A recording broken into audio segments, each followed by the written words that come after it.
kami dari kelompok 6 akan mengangkat isu studi kasus yang ada di atas laut. Dengan saya Nur Hilsa, dengan NPM 2240301121. Saya Rizky Wahyu Pratama, NPM 2240301046. Saya Ahmad Ridwan Salvat Kifli dengan NPM 2240301054. Saya Rita Alex dengan NPM 2240301113. Saya Nur Lain dengan NPM 2240301103. Saya Muhammad Rani Ihsan dengan NPM 2240301052. Saya Muhammad Fauzi Indra dengan NPM 2040301117. Oke, selanjutnya kami akan membahas tentang kasus yang ada di Balikpapan pada tahun 2018. Di sini kami mengambil sumbernya dari liputan6.com.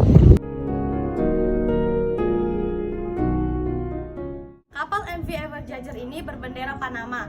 Kapal yang saat itu memuat batu bara sejumlah 78.000 ton. Kecelakaan tumpahan minyak ini terjadi di Teluk Balikpapan, Kalimantan Timur. Kejadian ini menuai banyak perhatian dari berbagai pihak. Salah satunya perihal penyebab dari tumpahan minyak tersebut.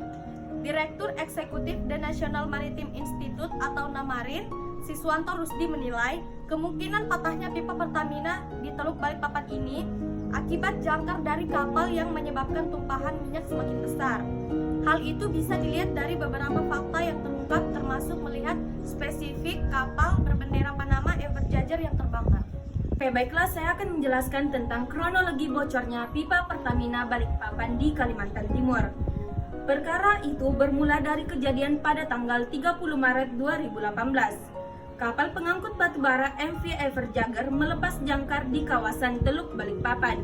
Namun, jangkar itu mengenai pipa minyak bawah laut milik PT Pertamina. Akibatnya, aliran minyak yang keluar dari pipa mencemari laut. Semua korban hilang sudah ditemui. Kata Kepala Seksi Kedaruratan Badan Penanggungan Bencana Daerah Balikpapan, Suprayitno, waktu itu pada tanggal 3 April 2018. Kepolisian Daerah Kalimantan Timur menetapkan nahkoda MV Everjager Zhang Dei sebagai tersangka pada April 2018. PN Balikpapan yang mengadili perkara itu menunjuk Kayat menjadi ketua majelis hakim bersama hakim anggota Vera Linda Dihawa Darwis dan Bambang Kondro Waskito. Sidang perdana yang dilakukan pada tanggal 31 Oktober 2018. Kayat memimpin sidang hampir 5 bulan hingga Maret 2019. Pada tanggal 11 Maret 2019, Majelis Kayat memvonis Zhang Dei dengan hukuman 10 tahun penjara dan denda 15 miliar subsidiar 1 tahun kurungan. Majelis berpendapat Zhang Dei bersalah mencemari Teluk Balikpapan. Zhang dinyatakan terbukti memecahkan pipa minyak Pertamina sehingga sekitar 5.000 liter tumpah dan memicu kebakaran teluk. 2 bulan setelah memutus perkara itu, Kayat ditangkap KPK pada Jumat 3 Mei 2019. Kayat ditangkap di halaman parkir PN Balikpapan saat hendak menuju mobilnya. Di dalam mobilnya, KPK menemukan uang 100 juta. Uang itu diduga ditaruh oleh Johnson Siburian, pengacara bekas terdakwa kasus pemalsuan surat tanah bernama Sudarman.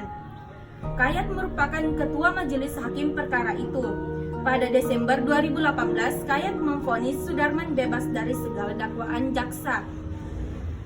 Padahal jaksa menuntut Sudarman dihukum 5 tahun penjara. KPK menduga Kayat menerima janji suap sebanyak 500 juta dari Sudarman untuk putusan bebas. Uang 100 juta yang ditemukan di dalam mobil Kayat merupakan sebagian uang yang akan ia terima dari Sudarman atas vonis bebas yang ia berikan. Baiklah, saya akan menyampaikan kronologi kedua berdasarkan laporan KNKT. Akar penyebab peristiwa itu terjadi karena miskomunikasi yang terjadi antara pihak kapal pemandu dengan mualim 1 atau kru kapal Everjager. Komunikasi yang dilakukan antara pihak MV Everjager dengan 2 kapal pemandu, yakni Anggada dan Antesena, menggunakan 2 bahasa. Komunikasi nakoda ke kapal pandu menggunakan bahasa Inggris, sedangkan sama awak kapal MV Everjager menggunakan bahasa Cina. Saat itu kapal memandu pemerintah nahkoda untuk menurunkan jangkar 1 meter. Namun Ketika informasi itu diteruskan ke mualim, jangkar justru diturunkan 1 segel atau 2,27 meter. KT menyimpulkan terjadinya polusi minyak di perairan Teluk Balikpapan itu akibat kurangnya penerapan Bridge Resource Management atau BRM untuk keselamatan navigasi di atas MV Everjagger serta penanganan kedaruratan yang tidak tepat. Selain miskomunikasi, kejadian yang menyebabkan pencemaran dan kebakaran di Teluk Balikpapan itu juga terjadi karena tidak adanya prosedur yang spesifik, yakni tentang pelayanan pemanduan terkait pertukaran informasi seperti diatur dalam resolusi IMO A960 kecuali prosedur yang dikeluarkan KSOP setempat. Jangkar yang dimiliki kapal bendera Panama tersebut menurut memang cukup besar dengan panjang sekitar 230 meter dan berat GT 44060. Dia menduga bahwa kapal memiliki 2 jangkar kiri dan kanan lambung dan masing-masing berat jangkar lanjutannya bisa mencapai 5-7 ton. Jangkar seberat itu mungkin memutuskan pipa Pertamina, kata Swianto. Siswanto menambahkan, dalam keadaan statis, posisi jangkar bisa saja tidak menancap seperti anak panah. Perbedaan manuver peletakan jangkar memang bisa berbeda, tergantung kapal setelah memperhatikan arah peta laut. Jangkar yang berada dalam posisi melandai itu, kata Siswanto, sangat mungkin dimainkan arus. Dan jika arus semakin kuat, bukan itu mungkin bisa menggeser posisi jangkar yang besar tadi. Jangankan jangkar, kapal saja yang bisa tergeser oleh arus. Jadi meski kelihatannya tenang, namun kekuatan arus memang luar biasa. Lanjut dia.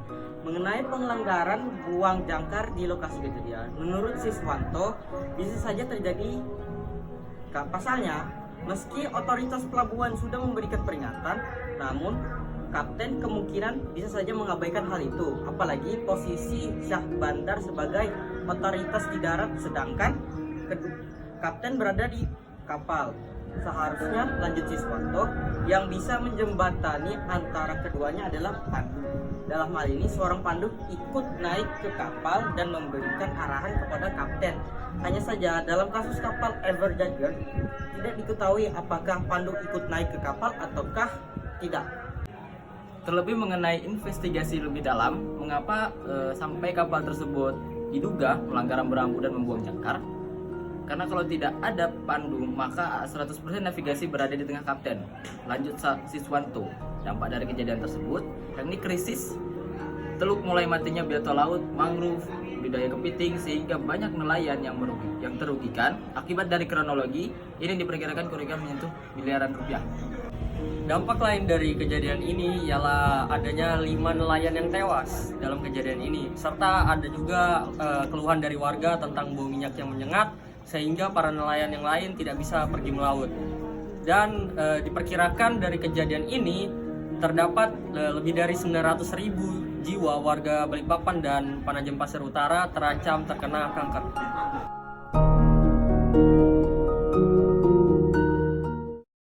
Hai guys, kalian harus lihat behind the scene kami ini.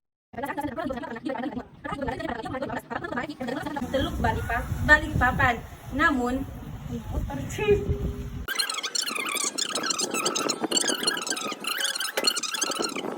Direktur Eksekutif The National Maritime Institute atau NAMARIN. Assalamualaikum. Santai. Rohan. Jangan bawa berdua sih. Ada terima. Assalamualaikum.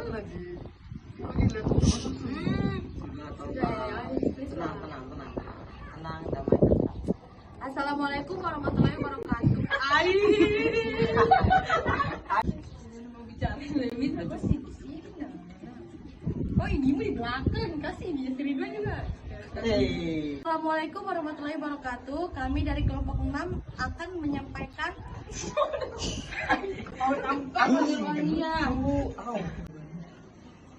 Assalamualaikum warahmatullahi wabarakatuh. 1, 2, 3. Yang ada di atas laut. Perkenalkan, nama saya Nur Hilsa dengan NPM 2240 30 1121 dan dilanjutkan dengan saudara. Saya Rizky Wahyu Pratama.